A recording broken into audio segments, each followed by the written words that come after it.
Hello student, मैं हूं शिव और आपका स्वागत है हमारे यूट्यूब चैनल ग्राउंड टीच में। आज हम छत्तीसगढ़ माध्यमिक शिक्षा मंडल रायपुर के मार्च सितंबर का असाइनमेंट नंबर 2 कक्षा 12वीं हिंदी असाइनमेंट को सॉल्व करेंगे। यदि आपने हमारे चैनल को सब्सक्राइब नहीं किया है तो जल्द से सब्सक्राइब कर दीजिए, ताकि मैं जब भी अगला वीडियो दूसरे सब्जेक्ट का असाइनमेंट का आंसर लेकर के आऊँ तो उसका नोटिफिकेशन आपको तत्काल मिल सके और आप उसका आंसर लिख सकें। यदि आपके कोई भाई फ्रेंड 10th या 12th में हैं तो उन्हें भी इस वीडियो को जरूर सेंड करें, इसके लिंक सेंड करें, ताकि उन्हें भी असाइनमेंट लिखने में कोई भी दिक्कत न हो और चैनल को सब्सक्राइब करें। Thank you. चलिए आगे बढ़ते हैं।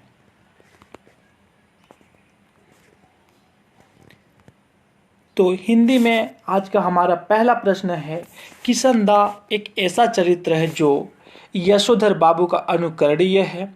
आपके विचार में किशनदा की सोच जीवन के संदर्भ में कितना तर्कसंगत है, स्पष्ट कीजिए। तो आपको किशनदा और यशोधर बाबू का जो जीवन चर्चा है उसके बारे में यहाँ पे लिखना है।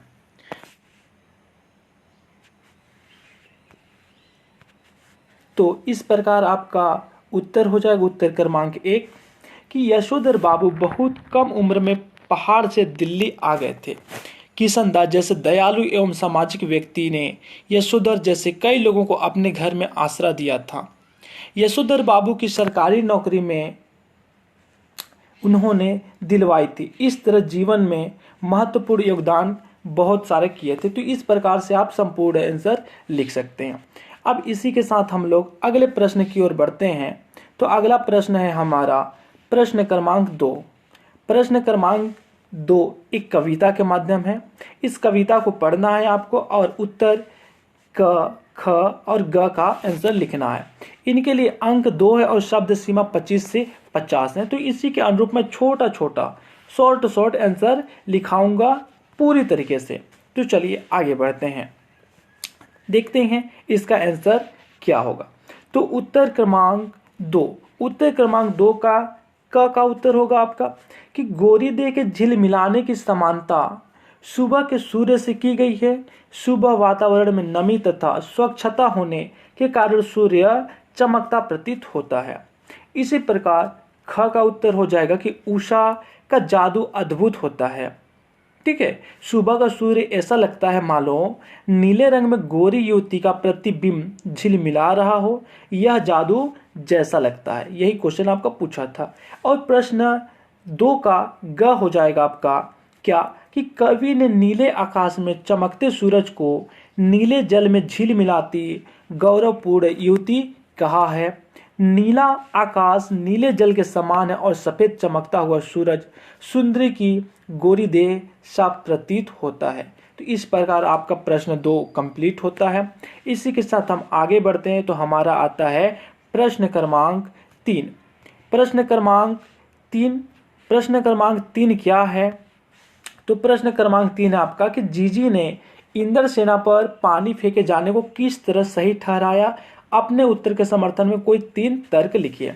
तो प्रश्न 3 का पहले तो ये आपका उत्तर हो जाएगा, ठीक है, कि जीजी के अनुसार मनुष्य के पास जो चीज ना हो वह उसका त्याग करके किसी और को देता है। तो इस प्रकार से आप कंप्लीट उत्तर लिख देंगे और उत्तर लिखने के बाद आपको क्या करना है, 3 तर्क लिखना है। तो आपका तर्क यहाँ पे बहुत ही अच्छे तरीके से मैंने 3 तर्क दे दिया है। आप इससे बारीकी से आराम से वीडियो पॉज करके लिख सकते हैं कि किसी से कुछ पाने के लिए उसे चढ़ाया जाता है या चढ़ाना पड़ता है। यह आपका पहला तर्क हो जाएगा। फिर आपका दूसरा तर्क और फिर तीसरा तर्क। चलिए इसी के साथ हमारा प्रश्न क्रमांक 3 कंप्लीट होता है। हम आगे की ओर बढ़ते हैं। तो प्रश्न क्रमांक हमारा 4 आता है। प्रश्न क्रमांक 4 क्या है? तो कवि ने कहा है कि उड़ने और लिखने का कविता से क्या संबंध बनता है, कविता के बहाने कविता के आधार पर स्पष्ट कीजिए। तो सबसे पहले हम इसमें कविता के बहाने आधार स्पष्ट लिखेंगे, उनके संबंध क्या हैं ये सब लिखेंगे। तो चलिए आगे बढ़ते हैं और इनका आंसर हम लोग फटाफट बहुत अच्छे शब्दों में नोट करते हैं। तो ये हो गया आपका प्रश्न 4 का उत्तर।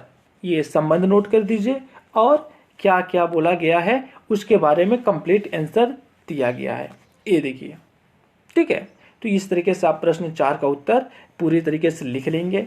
अब इसी के साथ हम आगे बढ़ते हैं तो हमारा प्रश्न 5 आता है। प्रश्न 5 है कि निम्नलिखित प्रश्नों के उत्तर संक्षेप में लिखिए, मतलब छोटे शब्दों में आपको लिखना है।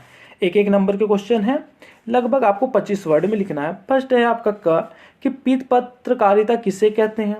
पत्रकारिता के किन्हीं 2 प्रकारों का नाम लिखिए। फिर स्वतंत्र पत्रकार कौन होते हैं। अब इसी के साथ एक और आपका आता है घ नंबर कि पत्रकारिता से आप क्या समझते हैं। इन 5 के आंसर हम छोटे छोटे शब्दों में यहाँ पे नोट करेंगे। तो चलिए आगे बढ़ते हैं इसी क्रम में। तो ये देखिए आपका प्रश्न 5 का उत्तर आ गया क नंबर पत्रकारिता उस पत्रकारिता को कहते हैं जिसमें सही समाचार की उपेक्षा करके सनसनी फैलाने वाले समाचार या ध्यान खींचने वाले शीर्षकों का बहुतायत में प्रयोग किया जाता। इसे समाचार पत्रों की बिक्री बढ़ाने या घटिया तरीका माना जाता है। यह होता है पत्रकारिता, कुछ भी झूठे बढ़ा चढ़ा करके फेंक दिया जाता है।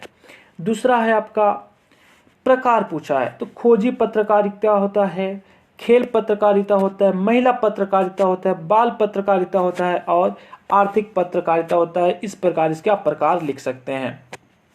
ग नंबर स्वतंत्र पत्रकार क्या है।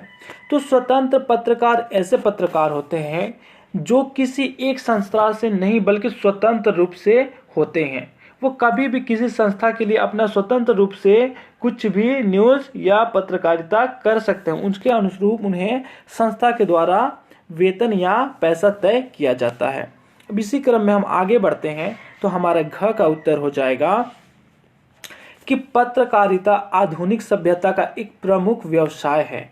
क्या प्रश्न पूछा था, पत्रकारिता का क्या आशय या क्या समझते हैं। व्यवसाय है जिसमें समाचार का एकत्रीकरण किया जाता है, लिखना, जानकारी एकत्रित करना या जानकारी एकत्रित करके पहुंचाना, संपादित करना, लोगों तक पहुंचाना, ये सब आपके आते हैं पत्रकारिता। जैसे अखबार, रेडियो, दूरदर्शन, वेब पत्रिका, ये सब क्या आपके पत्रकारिता के उत्तर या उदाहरण।